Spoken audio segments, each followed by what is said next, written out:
Exactly sir, నిస్వార్థమైన సేవ. నిస్వార్థమైన సేవ.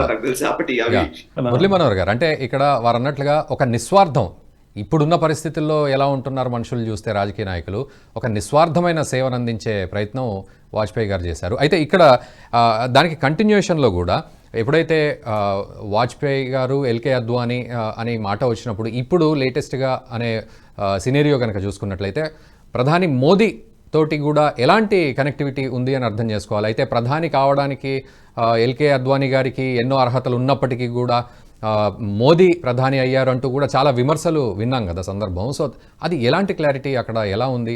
ఇంత నిస్వార్థం ఉన్న మనిషి విషయంలో అలా జరిగిందా? ఏం జరిగింది అసలు? సాయి గారు చెప్పిన మాటను తీసుకొని నేను మాట్లాడుతున్నాను. వారు నిజంగా అయితే ఈ శతాబ్దంలో జరిగినటువంటి బిగ్గెస్ట్ ఈవెంట్, ఈ గ్లోబల్ ఈవెంట్ ఏదైనా ఉంటే అది మొన్న 22 నాడు జరిగినటువంటి రామ్లల్లా ప్రతిష్ట, ప్రాణ ప్రతిష్ట అని భారతీయులము ముఖ్యంగా ప్రపంచం అంతా కూడా యాక్సెప్ట్ చేస్తుంది. అయితే ఆ కార్యము యొక్క కంప్లీట్నెస్ అని అంటాం కదా, అది ఇట్ ఈస్ లెఫ్ట్ ఇన్కంప్లీట్ అన్నటువంటి ఒక ఫీలింగ్ ఏదైతే ఉందో, అద్వానీ గారిని భారతరత్న ప్రకటించాక అది కంప్లీట్ అయింది అనేది మాత్రం నేను మళ్ళీ రిపీట్ చేస్తున్నాను సాయి గారి మాటను. ఇప్పుడు అందరికీ ఆ సంతృప్తి కలిగింది అనేది తప్పకుండా చెప్పి తీరాలి. రెండో విషయం ఏంటంటే, అద్వానీ గారు is a leader, no doubt is a leader, but more than that ఆయన ఏమంటాము, లీడర్లను తయారు చేసినటువంటి లీడర్ ఆయన ఒక్కడే లీడర్. ఆయన లీడర్షిప్ క్వాలిటీస్ ఉన్నప్పటికీ కూడా ఆయన ఒక రకంగా చెప్పాలంటే ఆయన కింగ్ మేకర్ అని కూడా అనొచ్చు. ఈజ్ ఎ కింగ్, ఈ himself is a king, but always remained to be king maker. ఇట్లా నేను ఆయనను వర్ణిస్తాను. చెప్పాలంటే అన్ని అవకాశాలు ఉన్నా, ఆయననే కింగ్ కావాలనుకున్నా, ప్రజలందరూ కోరుకున్నా, పార్టీ కోరుకున్నా, బట్ నేషన్ ఫస్ట్ ఫిలాసఫీని నమ్మినవాడు కనుక దేశ హితంకు ఏది అవసరమో అది చేస్తూ వెళ్ళాడు. దీంట్లో 2-3 విషయాలు మనం మర్చిపోకూడని విషయాలు ఏమంటే, ఒకటి వారు చెప్పారు కనుక నేను రిపీట్ చేయను, వాజ్పేయి గారిని ప్రైమ్ మినిస్టర్, ఆయన అర్హుడు. అప్పుడున్నటువంటి పరిస్థితుల్లో అందరికీ ఆమోదయోగ్యమైన వ్యక్తి వాజ్పేయి. ఎందుకనంటే అప్పట్లో కమ్యూనిస్టులు, సోషలిస్టులు, లేకపోతే జనసంఘీయులు, లేకపోతే ఆర్ఎస్ఎస్ హిందుత్వవాదులు, వీళ్ళందరూ కలిసి విపి సింగ్ ప్రైమ్ మినిస్టర్ చేశారు. మనం మర్చిపోకూడదు. VP Singh prime minister without, అంటే 2 భిన్న ధృవాలు, ఓవైపు కమ్యూనిస్టులు, ఇంకోవైపు హిందుత్వవాదులు సపోర్ట్ చేసినటువంటి ప్రభుత్వం విపి సింగ్ ప్రభుత్వం. మన దేశ చరిత్రలో అది చాలా ముఖ్యమైనది. బోఫోర్స్ లాంటి అవినీతి మరక ఏర్పడ్డాక కాంగ్రెస్ ను ఈ దేశంలో మొట్టమొదటిసారి దించి వేసేసి ఒక ప్రభుత్వాన్ని తెచ్చినటువంటి ఘనమైన చరిత్ర. అప్పుడు చాలా కీలకమైన రోల్ అద్వానీ గారిది, వాజ్పేయి గారిది, ఇద్దరిది ఉండేది. కానీ దాని తర్వాత పాలిటిక్స్ లో చూసినట్టయితే పార్టీలో ఒకవైపు వాజ్పేయి లిబరల్ పర్సనాలిటీగా ఎమర్జ్ అయ్యారు. నేను అనుకుంటాను వీళ్ళిద్దరూ నీ ఒక నెగటివ్ వర్డ్ అయినా వాడుతున్నాను, కుట్ర అని అనిపిస్తుంది. దేశం పైన ఒక కుట్ర పన్నారు ఇద్దరు కలిసి. ఒక ఆయనేమో లిబరల్ ఫేస్ అని Vajpayee, and Advani is a phonetic face. ఎందుకంటే హిందుత్వ ఐడియాలజీలో కూడా ఫెనెటిక్ హిందుత్వం ఉండేవాళ్ళు. రాముడు, అయోధ్య అనేటువంటి ఒక ఫెనెటిక్ హిందుత్వ గ్రూప్స్ కూడా బలంగా ఉండేటివి. దాని కారణంగానే రథయాత్రను ఆయన లీడ్ చేయడం కారణంగా మరింత ఫెనెటిక్ హిందూ ఇమేజ్ అద్వానీ పొందాడు, తెచ్చి పెట్టుకున్నాడు. నేనేమంటున్నా అంటే, పర్సనల్ గా నేను ఆయనను స్టడీ చేశాక దగ్గర నుంచి కూడా చూశాను. 1-2 సార్లు ఆయనను కలిసే అవకాశం ఏర్పడేది, దగ్గర నుండి భోజనం పెట్టే అవకాశం ఏర్పడేది. ద మోస్ట్ లిబరల్ మ్యాన్ అండి అద్వానీ. అంత లిబరల్. ఆయన పంచకట్టు, దాని కారణంగా ఆయన ఫెనెటిక్ హిందూ లాగా కనిపిస్తాడు. రథయాత్ర కారణంగా మరింత ఫెనెటిక్ హిందూ అయ్యాడు. తనను తాను, తన పర్సనాలిటీని ప్రజల ముందు ప్రదర్శించుకున్నాడు. ఎందుకంటే ఫెనెటిక్ హిందూ గ్రూప్స్ ను సాటిస్ఫై చేయడానికి ఆయనలో ఆ లీడర్షిప్ ను చూసుకున్నారు వీళ్ళంతా కూడా. కానీ బయట so called socialist groups, left groups వాళ్ళందరినీ కలుపుకొని యాంటీ కాంగ్రెస్ ప్రభుత్వాలను ఏర్పరచడానికి వాజ్పేయి ఫేస్ అనేది ఒక లిబరల్ ఫేస్. అది ప్రమోట్ చేసింది కూడా ఎల్కే అద్వానీ అండి. దాన్ని ప్రమోట్ చేసింది కూడా ఎల్కే అద్వానీ. కానీ వీళ్ళు నిజంగా అయితే అంత అనుకున్నంత లిబరల్ కాదు వాజ్పేయి, మనం అనుకున్నంత ఫెనెటిక్ కాదు ఎల్కే అద్వానీ. ఎందుకంటే ఆయన లిబరల్ థాట్స్ లో ముఖ్యంగా మధులిమయే లాంటి వాళ్ళు, సోషలిస్ట్ లీడర్స్, అంటే రామ్ మనోహర్ లోహియా దగ్గర నుంచి కూడా సోషలిస్ట్ గ్రూప్స్ మన దేశంలో మొన్న కర్పూరి ఠాకూర్ భారత రత్న ఇచ్చేంత వరకు వీళ్ళంతా కూడా సోషలిస్ట్ గ్రూప్స్. రామ్ మనోహర్ లోహియా అనువంశికులుగా మనం చెప్పొచ్చు. ఆ విధంగా రామ్ మనోహర్ లోహియా, దీన్ దయాళ్ వీళ్ళిద్దరి యొక్క ఫ్రెండ్షిప్ కారణంగా మొదటి నుంచి కూడా సోషలిస్ట్ గ్రూప్స్ తో అలాంటి ఫ్రెండ్షిప్ చేయగలిగిన వాడు ఎల్కే అద్వానీ జైల్లో ఉన్నప్పుడు, ముఖ్యంగా ఎమర్జెన్సీ కాలంలో సోషలిస్ట్ లీడర్లందరినీ కూడా ఏకం చేశాడంట. ఎమర్జెన్సీ తర్వాత జనతా ప్రభుత్వం ఏదైతే ఏర్పడిందో, రాజ్నాథ్ కానీ లేకపోతే మధులిమాయ కానీ ఇలాంటి వాళ్ళందరినీ, చరణ్ సింగ్ లాంటి లోక్దల్ నాయకులను అందరినీ ఒక్కటి చేసినటువంటి ఒకే నాయకుడు ఎవరు అంటే, నేను ఇంతకుముందు చెప్పాను, కింగ్ మేకర్ రోల్ అనేది కొత్తగా మోడీని ఏర్పరిచినప్పుడు కాదండి, వాజ్పేయిని ఏర్పరిచినప్పుడు కాదు, గతంలో కూడా ఈ దేశం యొక్క అవసరాల కోసము ఈ విధమైనటువంటి సోషలిస్ట్ అందరినీ ఏకం చేసినటువంటి యునైటింగ్ ఫ్యాక్టర్ ఎవరంటే ఎల్కే అద్వానీ.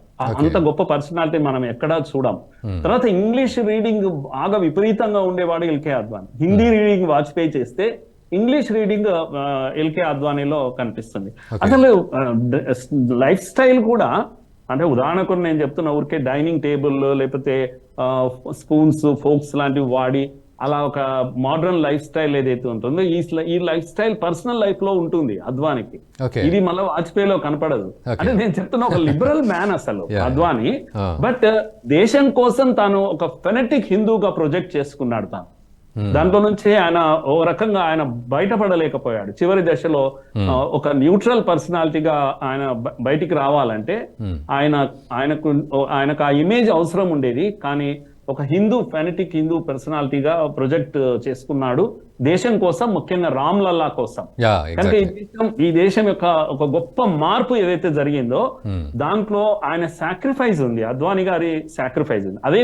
అదే విధంగా బీజేపీని తాను ఒక్కటి చేయడంలో, అంటే డెవలప్ చేయడం, బీజేపీని దేశంలో మీరు కనుక చూస్తే ఆయన టీం ఒకటి ఫామ్ చేశాడు. మీరు ఒకసారి గుర్తు చేసుకోండి. మన దగ్గర నుంచి వెంకయ్య నాయుడు గారి దగ్గర నుంచి, తర్వాత మీరు ఆయన పేరేం పేరండి, మన ఢిల్లీ అరుణ్ జైట్లీ దగ్గర నుంచి, సుష్మా స్వరాజ్ దగ్గర నుంచి, ఢిల్లీ ఏరియా నుంచి వాళ్ళని తీసుకుంటే, ఇలాంటి టీం ని మీరు కనుక చూసినట్టయితే అద్భుతమైన టీం. సౌత్, నార్త్, ఇంకా ఈవెన్ మన కర్ణాటక ఆయన కూడా చనిపోయారు, మినిస్టర్ అనంత్ కుమార్ లాంటి వాళ్ళను ఒక టీం ఉండేదండి, 10 మంది టీం ఉండేది. ఈ పేర్లు మీరు మర్చిపోకూడదు. వీళ్ళనంతా డెవలప్ చేసింది అద్వానీ. నరేంద్ర మోదీ గారు కూడా, నరేంద్ర మోడీ కూడా అందులో ఈయన ఒకడు. అసలు నరేంద్ర మోడీని ప్రచారకగా ఉన్న వ్యక్తిని, ఆయన టాలెంట్ ను గుర్తించి మళ్ళీ గుజరాత్ కు కేశుభాయ్ పటేల్ అప్పుడు ఆరోగ్యం క్షీణిస్తున్నట్టు సమయంలో, భూకంపం వచ్చినటువంటి సమయంలో, ఒక ఆపద సమయంలో రైట్ పర్సన్ సెలెక్ట్ చేసింది కూడా అద్వానీ. అద్వానీ ఆ విధంగా అతన్ని అక్కడ పంపడము, ఆయనలో అంత పొలిటికల్ ఏమంటాం అడ్మినిస్ట్రేటివ్ స్కిల్స్ అని ఎవరికీ తెలియదండి, ఒక అద్వానీ గారికే తెలుసు. అంతవరకు Vajpayee, Modi was only a pracharak, organiser, never he was a leader, elected leader కాదు, ఎన్నడూ కంటెస్ట్ చేయలేదు పబ్లిక్ లైఫ్ లో ఆయన లేడు అసలు. కానీ అక్కడ ప్రూవ్ చేశాడు. అద్వానీ గారికి మాత్రమే తెలుసు ఆ శక్తి. ఎప్పుడైతే రాజధర్మ అనేటువంటి కామెంట్ ఎప్పుడైతే చేశారో వాజ్పేయి గారు, ఒక లిబరల్ వ్యక్తిత్వం ఉన్నటువంటి వాడు కనుక అలా చేశాడు. ఆయన నొచ్చుకున్నాడు కొద్దిగా అక్కడ జరిగిన మారణ కాండ ఏదైతే ఉందో. అప్పుడు ఆ టైంలో బ్యాలెన్స్ చేసినటువంటి వ్యక్తి కూడా అద్వానీ గారండి. కనుక అద్వానీ గారి ఈ మల్టిపుల్ పర్సనాలిటీ ఏదైతే ఉందో, అంటే is a king and is a king maker and is a team leader. He built the team. At the same time, మనం ఈ చరిత్రలో మరిచిపోకూడని సంఘటన ఒకటి ఉందండి. మనం ఆ రోజుల్లో వాజ్పేయి గారు ప్రభుత్వం నడుపుతున్న రోజుల్లో అధికార పార్టీకి ఒక దళితుడిని అధ్యక్షుని చేసిన ఘనమైన చరిత్ర కూడా ఎల్కే అద్వానీ గారు.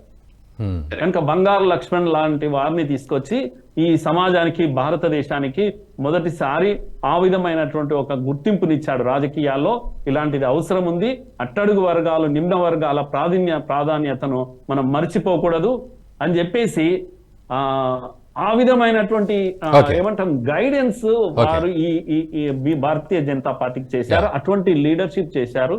He was a philosopher, he was a guide, he was a kingmaker, he was everything, he was everything, and he was never worried of power. He was a deputy minister, he did not care it. Never he behaved like a deputy prime minister. He was a home minister, no problem.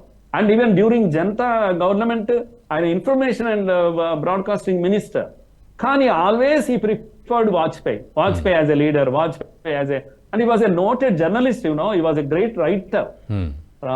అంత అద్భుతమైన personality. 96 ఏళ్లలో ఈ రోజు ఆయన జీవితం సంపూర్ణం అని చెప్పాలి. భారత మాత పాదాల చెంత ఆయన జీవితం ధన్యమైందని చెప్పాలి. Exactly sir, exactly. ఈ వీడియో మీకు నచ్చినట్టయితే లైక్ చేయండి, 10 మందికి షేర్ చేయండి. అలాగే కామెంట్ల రూపంలో మీ అభిప్రాయాలను మాతో పంచుకోండి. Nationalist hub group of channels ను సబ్స్క్రైబ్ చేసుకుని తెలుగునాట జాతీయవాద జర్నలిజాన్ని ప్రోత్సహించండి. ఈ వీడియో కింద ఉన్న బెల్ ఐకాన్ పై క్లిక్ చేయడం మర్చిపోకండి.